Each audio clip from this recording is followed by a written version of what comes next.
Good morning. It's Daybreak in the East. I'm Ralph Wenge in Atlanta. And I'm Emerald Yabe. Good morning to our viewers in Hagerstown, Maryland. I'm Stuart Varney reporting from the World Trade Center in New York. Good morning, everyone. In the headlines this morning, President Reagan meets with Henry Kissinger to discuss Kissinger's mission as head of a bipartisan commission on Central America. Israel's defense and foreign ministers are flying to Washington today for urgent talks with Reagan administration officials on the worsening situation in Lebanon. United Auto Workers begins contract talks with Chrysler today in both the United States and Canada. And the heat wave that has killed more than 125 people has eased a bit in the Midwest, but it's still bad in the South. Our top story, Central America. President Reagan meets today with Henry Kissinger, who heads the President's Bipartisan Commission on Central America. White House strategists hope that the commission will help combat President Reagan's image as favoring military solutions in Central America. A senior administration official concedes that the White House favors short-term military support for U.S. allies in that part of the world, but he says the administration's long-term policy is to foster economic and social reforms. Meanwhile, Ralph, the White House is denying that President Reagan is actively considering increasing the number of military advisors in El Salvador. As CNN's Lincoln Ferber reports, a Pentagon recommendation for such an increase surfaced in news reports yesterday. It comes only 2 days before the House of Representatives acts on a bill to cut off further covert aid to anti-government forces in Nicaragua. And it added to concerns of opponents of the policy which one Democrat says is in disarray. We've got so many levels of activity already, special ambassadors, a new Assistant Secretary of State, a new ambassador going to El Salvador, the Contadora Group, military activity. There is total confusion in Washington as to what this administration's policies are. Other Democrats attacked the president's Central American policy, too. One feared the inevitability of U.S. troop involvement in El Salvador. We're not moving away from that. We're moving toward that kind of outcome. I don't frankly think that that's what President Reagan wants, but I'm less sure of that today than I was 10 days ago. Former presidential candidate George McGovern feels the U.S. is shooting itself in the foot. We're hurting our own eventual influence in El Salvador and all over Latin America when we ship arms and supply economic aid to the government there that has not done anything that merits that kind of support. And a question was raised as to why this administration is not talking to Moscow, the source of the problem. Because it has very little experience of that kind of high-level diplomacy and almost shies away from it. I've begun to get the sense that the people in the administration are new to government in a curious way, national government, new to international affairs, and they don't sort of seem to know how.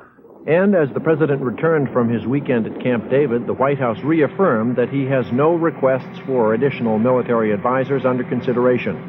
The White House also revealed the president is moving ahead with his Central American policy. Monday, he holds his first official meeting with the head of the newly appointed Commission on Central America, Henry Kissinger. Lincoln Ferber, CNN, Washington. The Reagan administration is planning a major increase in covert operations in Central America, especially those directed at Nicaragua. According to today's New York Times, administration officials say the expanded program would be the most extensive CIA action since the Vietnam War. Under a plan approved by the White House, the U.S. would step up its support for anti-government rebels and would orchestrate a sabotage campaign directed against Cuban military bases in Nicaragua. Officials say the beefed-up covert operations will require a great deal of military hardware, so much that the combat readiness of other American forces could be undermined. Well, Stuart, Nicaragua's interior minister says his country is ready to talk peace with the United States, but he says Nicaragua is also ready, in his words, to go to the trenches. The Nicaraguan interior minister reiterated his country's proposal for Central American peace talks, but he warned that an apocalypse could result from the Reagan administration's decision to send warships near both coasts of Nicaragua. U.S. officials say that Special Envoy Richard Stone is leaving Panama for a secret destination today. That report has fueled speculations that Stone may finally be meeting with Salvadoran rebels. Now, that speculation was partially confirmed by a rebel source. The source says it is possible that Stone and the rebels could make contact on this trip, but the source could not confirm a time or a place for that meeting. You may recall that Stone's last trip to Central America was cut short after he failed to meet with the rebels. At the same time, opponents of military aid to El Salvador marched in a San Francisco suburb yesterday. Don Knapp has that story. They brought their noisy, massive demonstration to the Sunday afternoon quiet of suburban Concord to protest the shipment of arms to El Salvador. According to a government spokesman, in the past year and a half, the Navy Sealift Command has carried 2,500 tons of arms to El Salvador from the Navy weapons station known as Port Chicago. Organizers were pleased with the size and the diversity of the turnout. Families with children and infants in arms, handicapped folks in wheelchairs, militant activists, Marxist-Leninists, and religious peace groups. Then a contingent of El Salvador refugees. Police estimated the crowd at 3,500. The demonstrators claimed 5,000. After the 2-mile march, they rallied in a city park not far from the naval facility. The demonstrators here say they credit the Reagan administration with a large turnout. They say the administration's declaration that El Salvador has made human rights progress has angered the public. The United States of America gives aid to El Salvador's ruling class to kill the people who suffer from poverty and starvation. This demonstration is one part of a double assault on U.S. policy in Central America.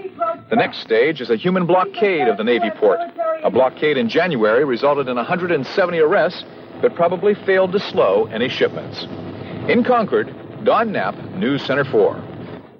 Latin American nations marked the 200th birthday of South American liberator Simón Bolívar with a show of support for the Contadora Group's efforts to bring peace to Central America. King Juan Carlos of Spain joined Latin American leaders in Caracas, Venezuela yesterday to celebrate the event. The president of Peru, as well as those of Bolivia, Colombia, and other countries, issued a joint declaration saying world powers should keep out of Latin American affairs. Israeli Foreign Minister Yitzhak Shamir and Defense Minister Moshe Aarons head to Washington today at President Reagan's invitation. Israeli officials say the presidential invitation was a friendly one, but Israeli television describes it as a request one could not refuse. More from correspondent Jay Bushinsky. President Reagan's request that Israel's foreign and defense ministers come to Washington was revealed at the close of the weekly Israeli cabinet meeting by Cabinet Secretary Don Meridor. In this letter, among other things, the President invited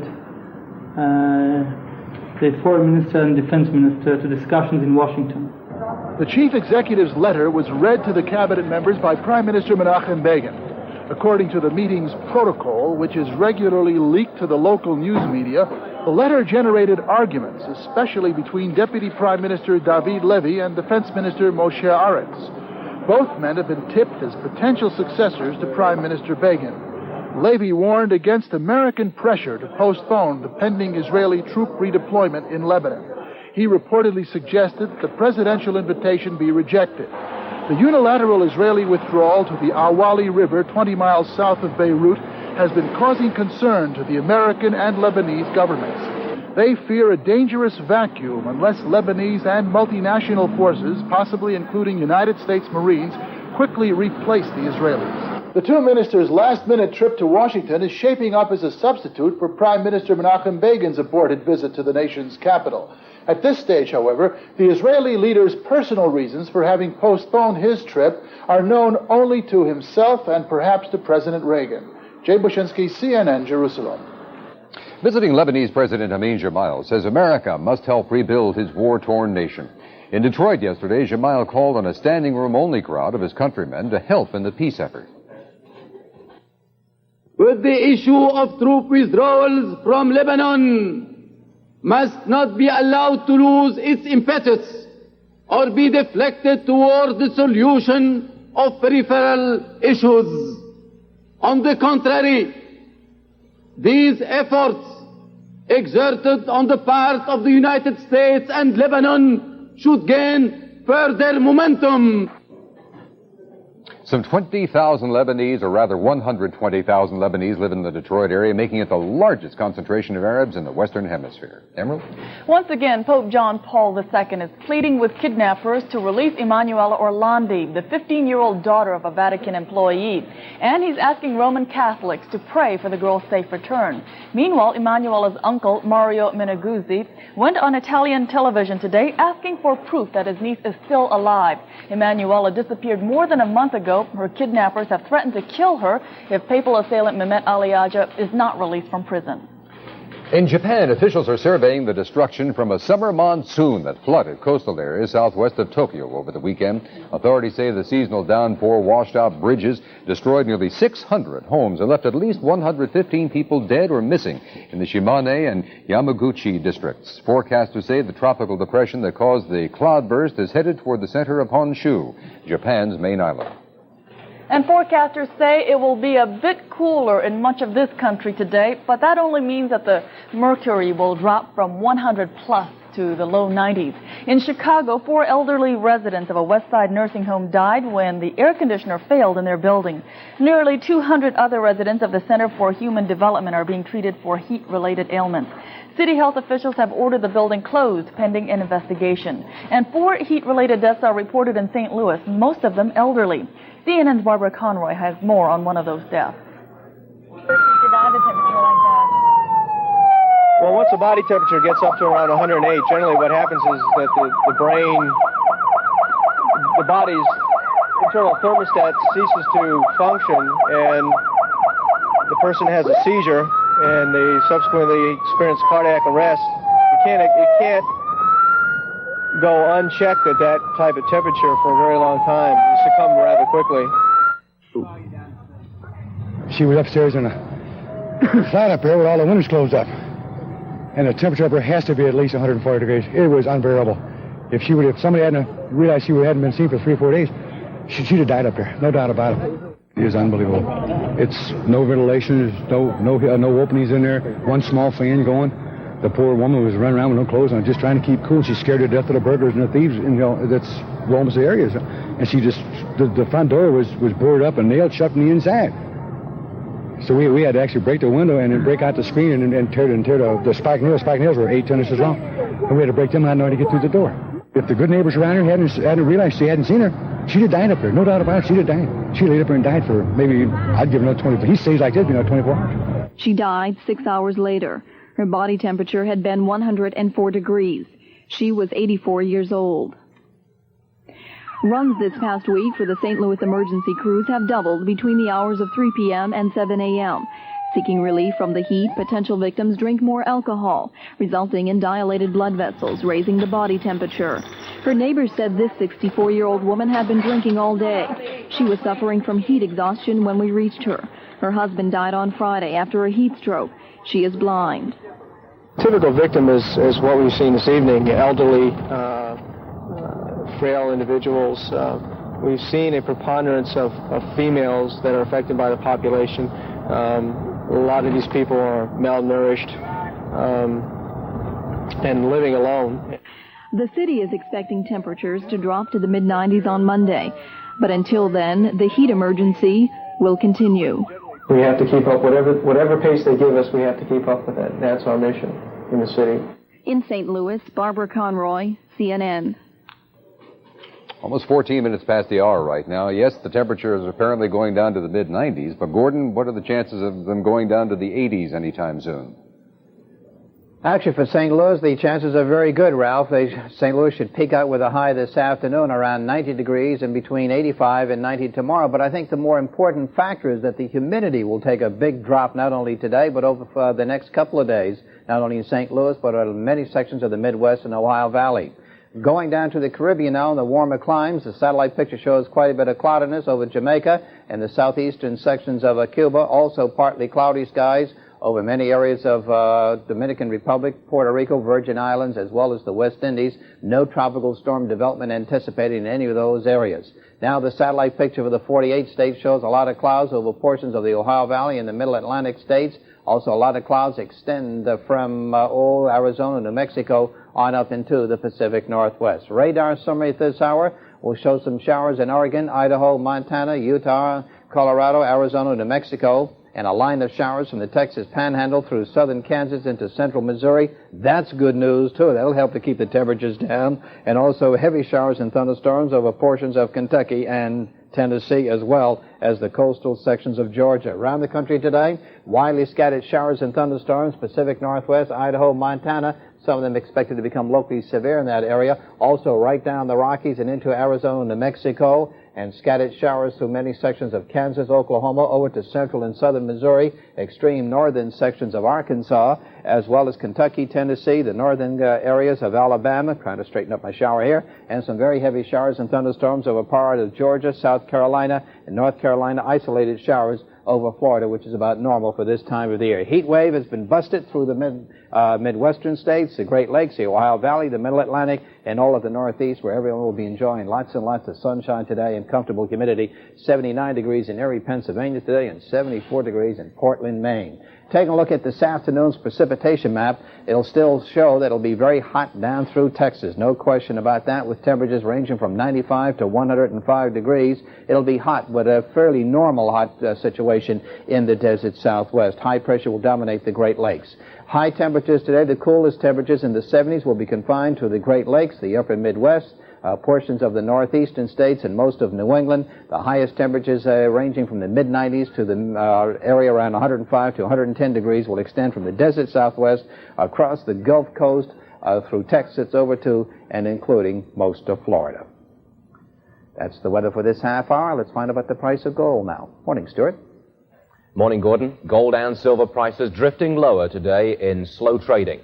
In London, the price of gold was fixed at $423.25 an ounce. That's off 95 cents from the closing price in New York Friday. The current quote on silver puts the price at $12.24 an ounce, and that's down 4 cents today.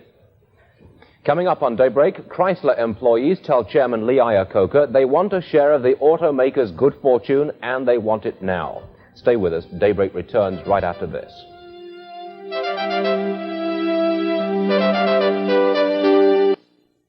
In just a few... Later this morning, Chrysler Corporation will sit down with the United Auto Workers Union to begin negotiations on a new wage agreement.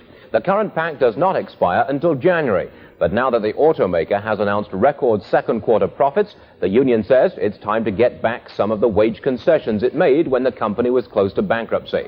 The union is looking for a minimum $1 an hour pay hike.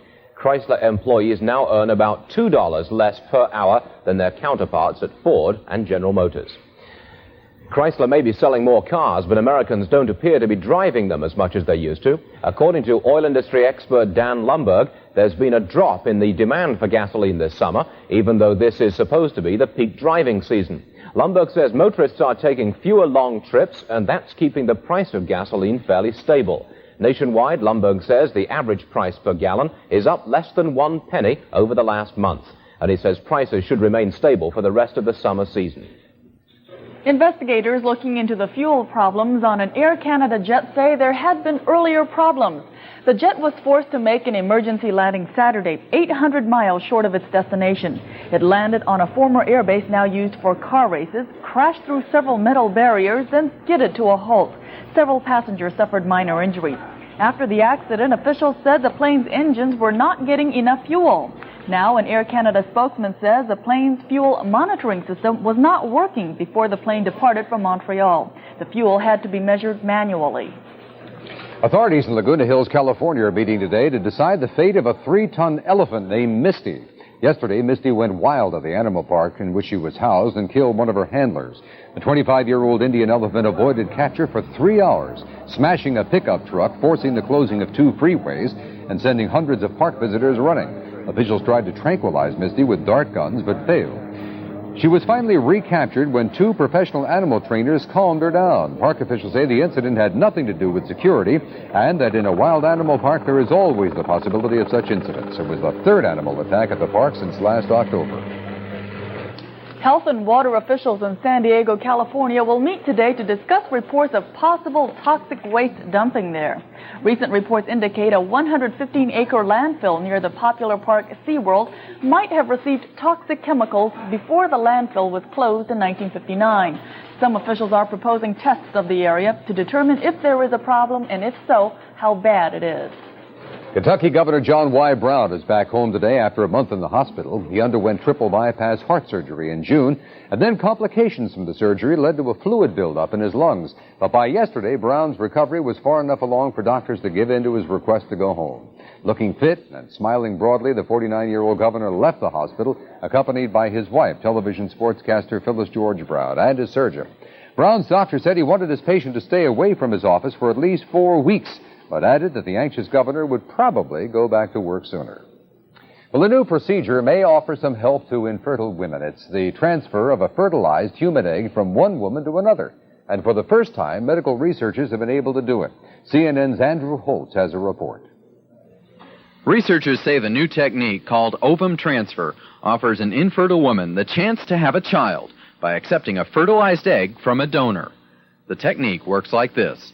First, the donor is artificially inseminated by the infertile woman's husband.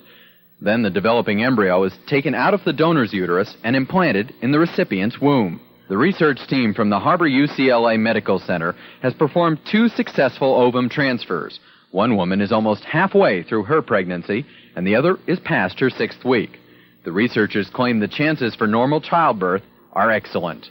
These 2 women could have chosen in vitro fertilization. That's the so-called test tube baby approach. But Dr. John Marshall says ovum transfer offered them several advantages. We view the advantages of ovum transfer as, first, its simplicity, in that it can be performed as an office procedure. Second, that it requires neither anesthesia nor surgery. And lastly, we expect that it will have a high success rate. Dr. Marshall says ovum transfer may eventually be 3 times as successful as in vitro fertilization. The test tube baby method has only a 20% success rate now. But test tube pioneer Dr. Richard Mars says he's seeing more and more success with the test tube approach. And he points out ovum transfer has one definite drawback. A disadvantage is that it's not the genetic material of the marital couple. It's as if the infertile woman, it's the same situation as donor insemination with donor sperm. In this case, you're using a donor egg. The research was funded by the Fertility and Genetics Research Corporation of Chicago. That corporation holds exclusive rights to the procedure. The doctors here say the ovum transfer technique needs further refinement and testing, but they're optimistic it can enter general clinical practice within a year. Andrew Holtz, CNN, Los Angeles. News from Medicine is brought to you by Bristol-Myers Company, makers of Bufferin, strong on headaches, yet easy on the stomach.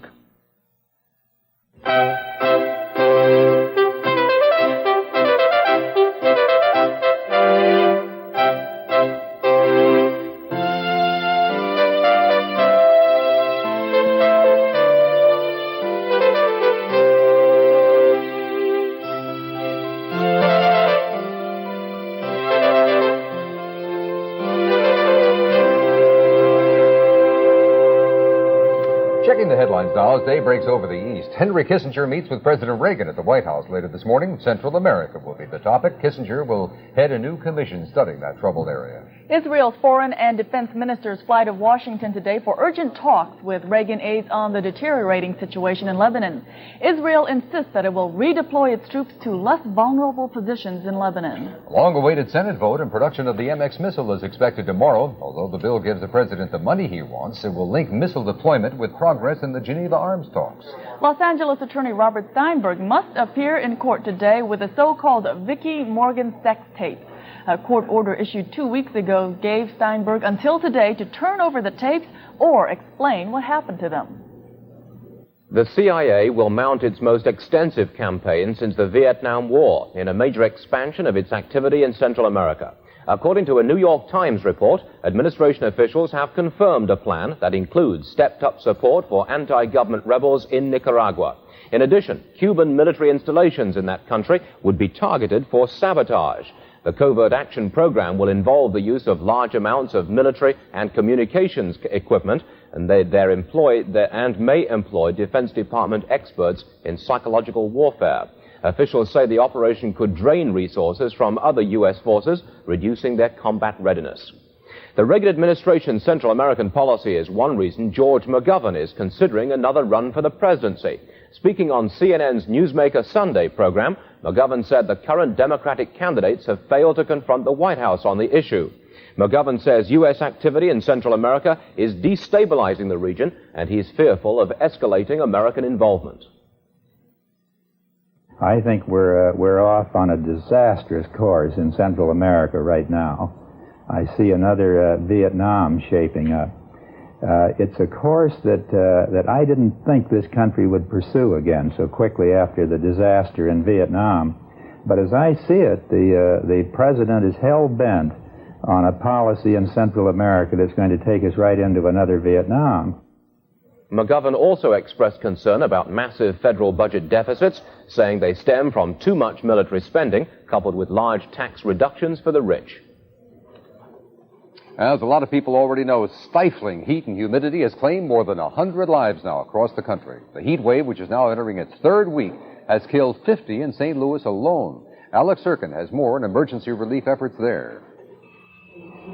At the Disaster Relief Center downtown, Health Department and Red Cross workers charted the development of the heat crisis and took calls from anyone needing help. One came from a 75-year-old woman named Dorothy Herbert, who said she could not afford to pay the electric bill on her air conditioner. Red Cross workers and police went to her tightly closed-up home in South St. Louis. Mrs. Herbert! They broke in to look for Mrs. Herbert, but she had apparently taken refuge somewhere else. In North St. Louis, Inez Martin's neighbors summoned the Red Cross because they were afraid she was not holding up well, but workers found her in pretty good shape. Do you have money for food? Yes. You sure? A dozen air-conditioned cooling centers have been set up throughout the metro area, where people can recharge their systems and even sleep there if necessary. Many of these people live in un-air-conditioned homes. Their windows can't open. They really don't have adequate resources to keep cool. Part of the problem is the high concentration of elderly people who live in old brick buildings which retain a lot of heat. Most of the deaths occurred in homes where people were living alone, but some of them did have people, other members of the family living there too. So we will be going back to check on those people. And if the house temperatures are still as high as they were, definitely, and if the conditions weren't, air conditioners will be installed in those buildings. Salvation Army workers were out installing some of the 17 air conditioners they are giving away to the needy. St. Louis residents with long memories might consider the current heat wave a mild one compared with what they faced back in 1936. That summer, the heat claimed 470 lives, and the temperature once reached a high of 118 degrees. Alex Sirkin, Channel 5 Eyewitness News in South St. Louis. Blistering heat and 40-mile-an-hour winds are hampering efforts by firefighters in Oregon. Officials there are blaming lightning for 3 separate brush fires now out of control in the southeast section of the state. Firefighters say more than 17,000 acres of rangeland have been consumed. A 4th fire was contained yesterday. Forecasters predict more lightning, more heat, and no rain. Red-hot lava from Hawaii's Kilauea volcano is starting small brush fires as it crawls through a remote forest. Officials say the lava flow is not endangering any populated areas, but the lava is moving at a fast rate, almost a mile an hour at one point yesterday. Lava shot 200 feet into the air yesterday in a spectacular display. The lava river is now about 3 miles long and 600 feet wide. Meanwhile, 3 years after the devastating eruption of Mount St. Helens in Washington, researchers say plant life and animals are returning to the area now. Scientists had generally dismissed the area as barren following the deadly eruption in May of 1980. But now the researchers say plants, mammals, and birds are returning. Researchers say the repopulation demonstrates how nature heals itself. The Hawaiian island of Oahu's water supply will be the center of an intensive purification effort for the next few days. Officials there think they found the answer to a tricky contamination problem. Mark Stendhal has more. It's still somewhat of an experiment, but Board of Water Supply officials hope it will lead to the reopening of a number of Oahu wells closed for pesticide contamination. The process is called aeration. And according to Board of Water Supply Manager Kazu Hayashida, the idea at this Waipahu Reservoir is unique. No, we couldn't get information from the mainland on any other community doing this, so we had to do this, and it's a credit to my chemists and the engineers that we were able to react quickly to this situation. The process is relatively simple. These compressors shoot air into the water lines going into the reservoir and to the bottom of the reservoir. The bubbles rise to the surface, and with them come dangerous pesticides. The small amounts of volatile pesticides are then released into the air, leaving the water free of contaminants. Preparations are now being made to aerate the Mililani Reservoir. That community is currently using water shown to have low levels of the pesticide DBCP. Right now, we have to do two things there. One is to modify the reservoir so that we can aerate it. And the other thing is that we have to install a pump in well number 6. So those modifications should take about 2 weeks. Hayashida says the Board of Water Supply plans to modify all reservoirs in areas where pesticides have been frequently used. The cost of modifications to this Waipahu Reservoir is somewhere in the neighborhood of about $10,000. With continued success, this reservoir could be serving Waipahu residents by late next week. At the Waipahu Wells, Mark Stendel, Channel 2 News. Making headlines in New York, a question of balance over the state's contribution to federal coffers, a multi-million-dollar effort to put the arts on a more stable footing, and a winning athlete who put in an 8-hour day. We'll have details right after this.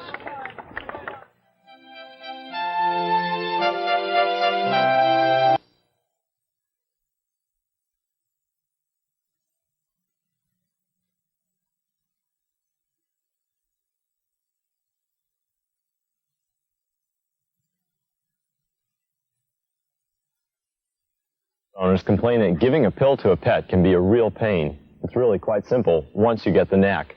You must be quick and a little forceful so the pet knows you mean business. Otherwise, pill popping becomes a game, and your pet will win by spitting out the medicine. I recommend that you put some butter or margarine on the tablet or capsule. This will help it slide down once it gets in the pet's throat. Now, sometimes a pill is very large, and it's easier if you break the medicine in quarters and give a little bit at a time. Place one hand over the top of the head and get a firm hold on either side of the upper jaw. With the tablet in your other hand, open the lower jaw like this and quickly place the pill in the middle of the mouth as far back as possible. Then close the mouth and tilt the head upward and gently massage the throat. This will stimulate the pet to swallow, and when he licks his nose, the pill should be on its way down. For those of you with pets that fight or win the game by spitting the medicine out, try hiding it in a small piece of cheese or meat, something that the pet likes, so he thinks he's getting a treat. It's really not that difficult. I'm Dr. Steve Kritzik with People and Pets. People and Pets is brought to you by Mighty Dog, pure beef brand.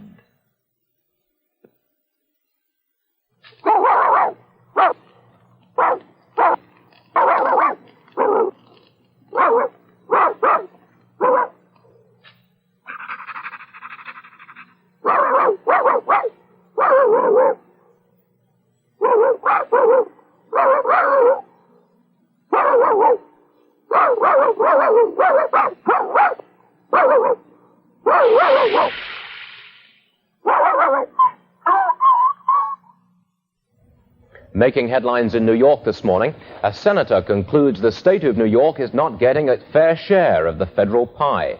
Democrat Daniel Patrick Moynihan has just released a 7-year study of the fiscal relationship between New York and Washington.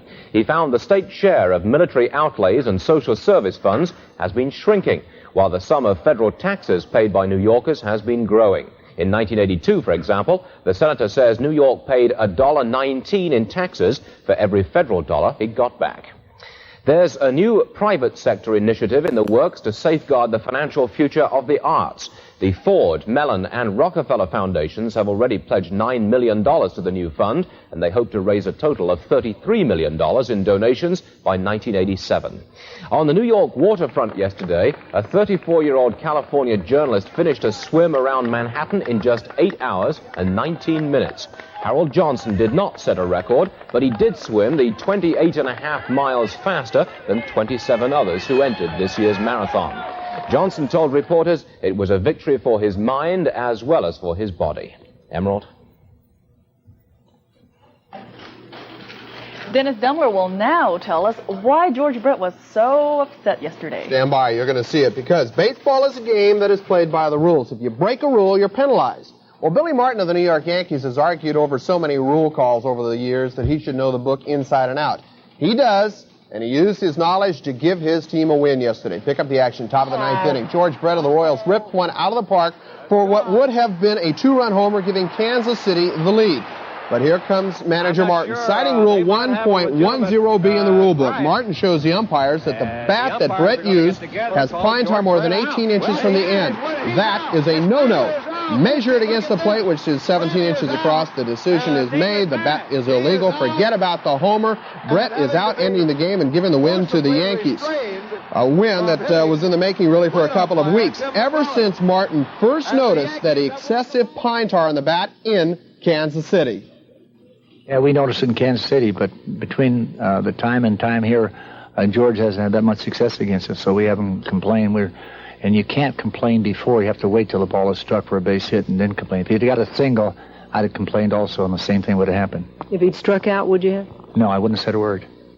Okay, elsewhere in the majors yesterday, American League play found the Rangers' Rick Honeycutt winning for the 13th time. He is the American League's first 13-game winner. He beat the Blue Jays yesterday with some help from Wayne Tollison. He'll drive in George Wright in the second inning. The Rangers went on to the victory. The numbers were 3-0 from Arlington, Texas. Texas coming out on top.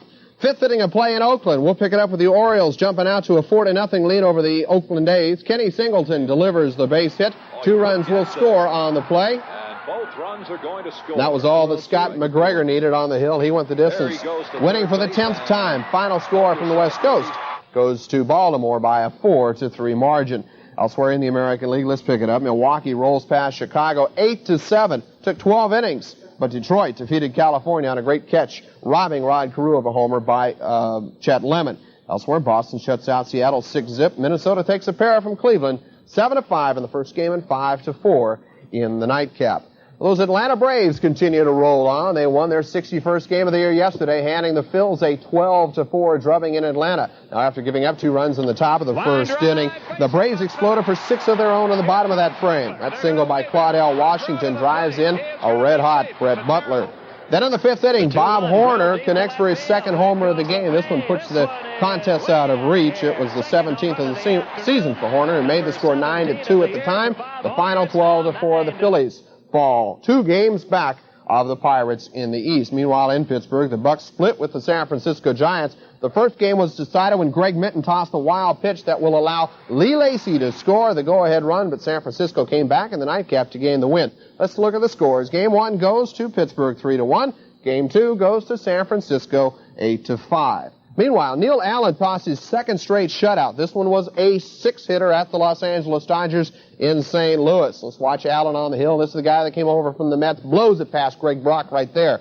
But he also helped out with the bat. Watch the double into right center. No one's going to catch up to this one. It rolls all the way to the wall. All the runs that he needed come in on this one. Ozzie Smith will score the single run. Final from St. Louis goes to the Cardinals. 3-0 over the Dodgers. Elsewhere in the National League, let's show you that scoreboard. We'll see Montreal with a 7-3 victory over the Houston Astros. Chicago Cubs 5-2 winners at Wrigley Field against the Padres, and the Cincinnati Reds in the battle of the cellar dwellers outdueled the New York Mets. Say that 5 times fast. 4-2, that final score. Hal Sutton started the day with a 6-shot lead as they headed into the final 18 holes of the PGA stop in Williamsburg, Virginia, but he quickly came back to the field Sunday. Call it a choke job, call it whatever you want, but Cal Pete was tearing up the course while Sutton was having all kinds of problems, like this one. Sorry, Hal. Cal Pete had himself a good day. Here's a good birdie putt coming at number 14. And it drops in, and Calvin coasted on to the victory. He fired a final round of 69. Good for a 1-shot margin, and that margin came over Tim Norris. Hal Sutton dropped back in third place, tied with Lanny Watkins. Then it was Scott Simpson and Rhett Landrum. Meanwhile, on the ladies' tour, the Mayflower Classic title goes to Lauren Howe with an 8-under total. She defeated Donna Capone by 1 shot, and the rest of the field well back. Terrible news in golf from Australia. Jack Newton, who is a PGA pro, lost his right arm in a bizarre accident in which he walked into the spinning propeller of an aircraft. Attempts to reattach the arm failed, and hospital officials say that he now is in very critical condition. And finally, in tennis, the word is that Bjorn Borg has had enough of laying around that his retirement from tennis has allowed him, and the New York Magazine reports that he will be back in action coming out of retirement. He'll play later this summer and probably play at Wimbledon and the U.S. Open next summer. Got a feeling his wife was making him do too much yard work, don't you suppose? No big surprise. Here? Something like that. That's it for now. Back with more in about 20. Thank you very much, Dennis. We will now go to Stuart in New York. Stuart? Emerald, still to come on Daybreak. Cancer victims get a free lift aloft from some angels of the corporate variety. We'll have details on that story and more when Daybreak continues.